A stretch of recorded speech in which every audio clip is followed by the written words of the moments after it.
Hey, St. Louis, it's me, Nate Johnson. I hope that you're doing well and having a great week. So, I was wondering what you were wondering about in terms of the real estate market going into 2023. So, I did a little sleuthing on Google Trends, and I'll be honest, if y'all are nothing else, you're consistent. So, some of the top searches that we found on real estate were things like housing bubble, recession, and interest rates. Boy, you know what? Those have definitely been some key phrases that we've heard surrounding the real estate market all year long. Because housing values have been rising so much, people are concerned, are we in a bubble? People don't forget 2008, and certainly I don't forget it. I've been a realtor now for the 23, actually next year will be my 24th year, y'all. And I'll tell you, I've got folks that work on my team that are that old. I've been a realtor almost as long as that. Oh my gosh, the old guy. Anyway, so what I will share is that the housing bubble, in terms of what we saw in 2008, is nothing like what we're in today. There were a variety of reasons why this year is different and why I don't expect that we are in a bubble. I expect that we're going to see a bit of cooling down in terms of housing values. The National Association of Realtors actually predicts housing values nationwide to increase by 1%. I, on the other hand, I am not an economist, as you all know. I am a practitioner. I am helping buyers and sellers every day achieve their real estate goals. And what I believe is that we're going to see a little bit more than 1% appreciation in the St. Louis market. Now, what I will say is that the National Association of Realtors experts, who I love, Dr. Lawrence Yoon, Jessica Louts, you know I love you all. Anyhow, what I will say is that over the last couple of years, their numbers in terms of how they relate to the St. Louis market have been a bit conservative. Now, having said that, their numbers aren't geared specifically to the St. Louis market, they're national numbers. So in St. Louis, I expect us to see a little bit more than 1%. I'm gonna give my number at 3%. Now, we could be a little bit more, we could be a little bit less, but I would say somewhere between 2 and 4% is what we're gonna see in terms of median housing values once we get to the end of 2023. I'll tell you the reasons for that. The reasons for that is, number one, we have the largest group of millennials entering the housing market that are turning the average age of a first-time home buyer. We're going to be seeing that for the next next 4 years. So the next 4 years, we're going to be seeing that average age. So we can round that up and say 5 years. Over the next 5 years, we're going to consistently see more buyers entering the market, or more folks that are the average age of the first-time home buyer entering the market, searching for housing, because they still haven't found housing to meet their demands over the last couple of years because the market has been super crazy red hot, as we know. So that's reason number one.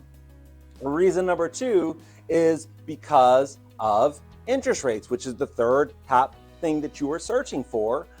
Interest rates were once below 3%. I know it already seems like a long time ago, but it's only been about 18 months since the rates were that low, 2.5, 2.75, so on and so forth. What that means is that there are a lot of homeowners that were able to purchase homes at that period of time, and there were also a lot of homeowners who were able to lock in and refinance their interest rates to those sub 3% numbers. And what that means is that those folks are not going to be very eager to make a move when they're staring down interest rates that are over 6%, because the amount of house that they can afford today may be less. I shouldn't say maybe less, definitely is less than it was just 2 years ago. So as a result, homeowners are locked into those rates, and they're not going to be making real estate decisions in terms of trading real estate because they don't want to give up that low interest rates. Speaking of interest rates, again, this is what you talked about. We are still below the 50-year average for interest rates. I know if you're thinking about investing in home ownership, you don't care what interest rates were over the last 50 years, you care what they are now. And right now, interest rates are okay, and hopefully they will continue to be fine. And we actually may see them actually go down a little bit lower over the next year, even though the Fed is raising overnight interest rates, and they're related, but they're not in lockstep with each other. That's a big explanation. I think I've explained in another video, and I'm happy to explain. Give me a call, I'll explain it to you, and go into more specifics about how those two interest rates sort of marry each other and tie in together. Okay, so I gave you 2 reasons why we are not in a housing bubble that's going to decline in value. We talked about the millennials entering home ownership for the first time or searching for home ownership, the average age going up, or the average age of the first-time home buyer is the sweet spot for millennials. We talked about sellers, homeowners being locked into that low interest rate. And the other reason is housing construction. Housing construction has been consistently lower than what it should be just to meet the demands of population growth.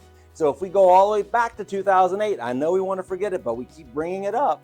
If we go back to 2008, what we know is that we need to build over 1 million housing units, about 1.2, 1.3 million housing units per year. This is for sale housing as well as rental housing, just to meet the demands of population growth, people aging out of their parents' homes, people, household formation, household, people getting divorced, separated, all these things that are happening.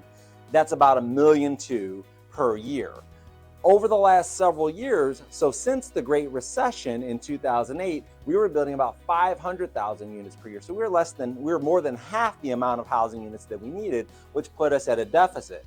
And then over the last several years, it's not like all of a sudden we started building 2 million a year. In fact, we're still just about over 1 million units per year. So although we are now keeping pace with current population growth, we have not made up what we've lost in the past. So depending on whose numbers you look at, we're anywhere from 2 to 4 million housing units short to meet the demands of folks that are in the real estate space looking for housing, whether it's rental housing or for sale housing, as I said. So that is another reason why we're not going to see home values decline. So those are the 3 reasons that housing bubble is not really much of a thing, especially when we're looking at the St. Louis market, which is a very conservative market in terms of housing values. And I should have prefaced we're not looking at a housing bubble by saying that, because yes, in some markets, housing bubble is a real thing, because you've seen values increase by 30 and 40 and 50% annually. Yes, annually. That's not St. Louis. St. Louis, we've seen housing values increase at the top about 15% annually. So although we're going to come down to, as I said before, that more modest 2 to 4%, we're still not going to see a recession in terms of housing values. Speaking of recession, that was the second thing that you were searching for most as it relates to real estate. Are we going into a recession? What we know is that a recession is known as, or the textbook definition of a recession is 2 consecutive quarters of declining GDP, gross domestic product. The healthy economy expands over time, so 2 quarters in a row of negative growth suggests that there are some underlying problems potentially. So if we look at where we sit today, real gross domestic product increased at an annual rate of 3.2% in the third quarter of 2022, and this is in contrast to a decrease of 0.6% in the second quarter. So we have seen actual positive growth in our GDP in the third quarter of 2022. So by virtue of that, we have not, we are not currently in a recession, but we're a long way from where we need to be in terms of having a healthy economy.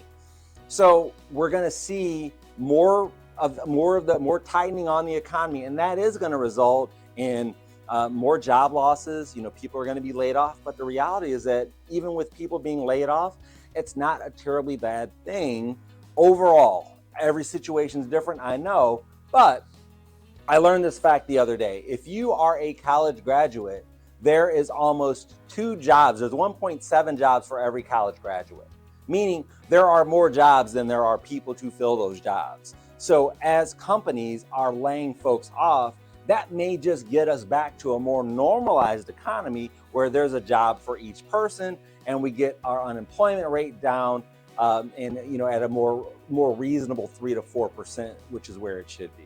And look, I'm no economist, and certainly the economists have no clue what's going to happen. So I'm just like all of them. But anyhow, I think that we're going to be okay at the end of the day. And then interest rates. I think we talked about interest rates. That was the third thing that you were looking at. What I will say is this about interest rates briefly. I know I've been rambling on. So I will say this briefly about interest rates. Yes, interest rates right now are in, just above 6%. If we look at the Treasury yield, I'm sorry, I'm rambling again, and I think I've lost control of what I was trying to say.